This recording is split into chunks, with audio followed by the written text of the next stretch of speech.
তো আৰে ডক্টৰ হেমন্ত শিপিনেছে তামোলে দিছে বাধা দিছে বাহিৰতে ভয় কৰিছে এই বড়ো ভাই ককাইসকলৰ দুখ দুৰ্দশা সম্পৰ্কে খবৰ ল'বলৈ আহিলে সিহঁতে নিশ্চয় গাদুচিত হ'ব পাৰে গাড়ী হেৰাবৰ ভয়তে তেওঁলোকে আহিব নোৱাৰে আৰু আমাৰ সেই বৰ্তমানে ব্ৰিটিছৰ চিফ প্ৰমোদ বড়ো ডাঙৰীয়া সি কেলে আহিব নোৱাৰিলে ইয়াৰ বসবাস কৰা যিখিনি বড়ো ভাই কয় প্ৰমোদ বড়ো ভাই ভনী নহয় জানো কিয় আহিব নৰাৰ কাৰণ হ'ল দুৰ্বলতা অলৰেডি বিক্ৰী গ'ল এই বিক্ৰী যোৱাৰ কাৰণে তেওঁলোকে আজি নিজৰ ভাই ককাই ভাই ভনী দুখৰ দিনত দুৰ্দশা দিনত খবৰ ল'বলৈ আহিব পৰা নাই অতি নিন্দনীয় আমি লজ্জাবোধ কৰোঁ আমি লজ্জিত কি ক'ম আৰু ভাৰত চৰকাৰৰ ওচৰলৈ আমাৰ সবিনয় নিবেদন we do strongly appeal and urge upon the government of India to direct the present state government of Assam headed by Dr. Hemanta Biswa Sharma to keep up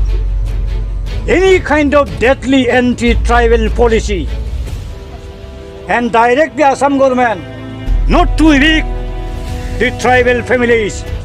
from their ancestral lands and homesteads and villages, not to harass the tribal people, because the BODO people were and are the most indigenous, native people, aboriginal people, autochthonous people of the state of Assam.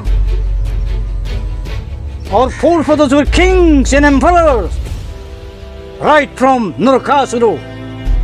Bhaskar Burma, so on and so forth. Amar Oja Maharaja Hokole, Amar Teologur Nijor, ভৱিষ্যত প্ৰজন্মৰ কাৰণে দি থৈ এই অসম ৰাজ্যখনক আজি খিলঞ্জীয়া জনজাতি বড়োবিলাকৰ পৰা খাৰি ল'লে এইকাৰণে সুকীয়া বদন ৰাজ্য দাবী কৰিবলৈ বিচাৰিবলৈ বড়োসকল বাধ্যত পৰিছে যোৱা 2020 চনৰ 27 জানুৱাৰীত বড়োসকলৰ কোনো সংগঠন নেতাসকলক বিশ্বাস নলয় বড়ো চিভিল ছ'চাইটিৰ লগত কথা বতৰা নপতাকৈ ডক্টৰ হেমন্ত বিশ্ব শৰ্মাৰ জটিল ৰাজনৈতিক ষড়যন্ত্ৰৰ ফলতেই NDBৰ ভাই কয়সকলক নতুন চুক্তিৰ ড্ৰাফ্ট কপিটো আগতীয়াকৈ নেদেখুৱাকৈ নজনোৱাকৈ প্ৰমোদ বড়ো ডাঙৰীয়া গোবিন্দ বসুমতাৰী এই দুজন মানুহক নিজৰ প্লেণ্টেড এজেণ্ট হিচাপে ব্যৱহাৰ কৰি নতুন চুক্তি স্বাক্ষৰ কৰি ৫,০০০তকৈ অধিক আমাৰ বড়ো ভাই ককাইসকলে শ্বহীদ বৰণ কৰি 2003 চনত BLTৰ নেতৃত্বৰ দ্বাৰা যে নতুন চুক্তি স্বাক্ষৰিত হৈ BTCৰ সৃষ্টি হৈছিল গঠন হৈছিল এই BTC আৰু BTDক শেষ কৰিবৰ কাৰণে ষড়যন্ত্ৰ ৰচনা কৰি এই নতুন তৃতীয় চুক্তিখন কৰাইছিল আৰু এই নতুন তৃতীয় চুক্তিৰ 7 নম্বৰ 7.1 ক্লজত লিখা আছে যে BTDৰ বাহিৰত ট্ৰাইবেল বেল্টৰ বাহিৰত বসবাস কৰা খিলঞ্জীয়া জনজাতি লোকসকলৰ মাটি বাৰীৰ সুৰক্ষাৰ কাৰণে নতুন এটা আইন পাছ কৰিব লাগিছিল তেনেহেন আইন পাছ নকৰাকৈ আমাৰ এই অঞ্চলত বসবাস কৰা 30টা বড়ো ফেমিলিক বুলডোজাৰ লগাই JCB চলাই ঘৰবোৰ ধ্বংস কৰি নিষেধ তেওঁলোক কি মানৱ নহয় সিহঁতৰ মানৱ বুলি ক'লেই গ'ল অতি দুৰ্ভাগ্যজনক সৰু শেষত আমাৰ আহ্বান এইটোৱেই যে ট্ৰাইবেল বিৰোধী বড়ো বিদ্ৰোহী পলিচি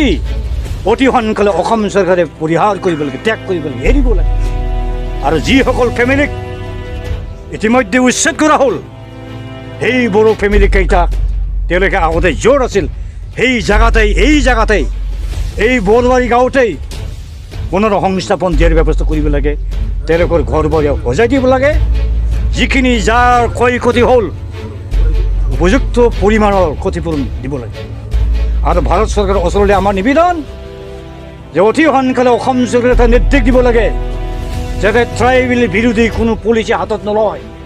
যিসকল ট্ৰাইবেল ফেমিলিসকলক উচ্ছেদ কৰা হ'ল তেওঁলোকক সেই নিজৰ সংশ্লিষ্ট গাঁৱতেই অঞ্চলতেই পুনৰ সহবাসস্থান কৰিবৰ কাৰণে সেটেলমেণ্ট দিব লাগে, লেণ্ড পাট্টা দিব লাগে। আজি 2006 চনত যদি ফৰেষ্টৰ হাবি জংঘলত বসবাস কৰা ট্ৰাইবেলসকলক মাটিৰ পাট্টা দিবৰ কাৰণে আইন পাছ কৰি নেট পাৰ্লিমেণ্টে এই ট্ৰাইবেল বেলবিলাকক মাতি আছিল, এই ট্ৰাইবেল বেলবিলাক অঞ্চল কেলে বিচাৰ কৰি। গতিকে আমাৰ আহ্বান ভাৰত চৰকাৰ, অসম চৰকাৰলৈ যে ট্ৰাইবেল বিৰোধী পলিচিসমূহক অতি সোনকালে পৰিত্যাগ কৰিব আৰু ট্ৰাইবেলসকলক সুসন্মানজনকভাৱে নিজৰ মাটি, নিজৰ অঞ্চলত, নিজৰ গাঁৱত বসবাস কৰাৰ যি অধিকাৰ,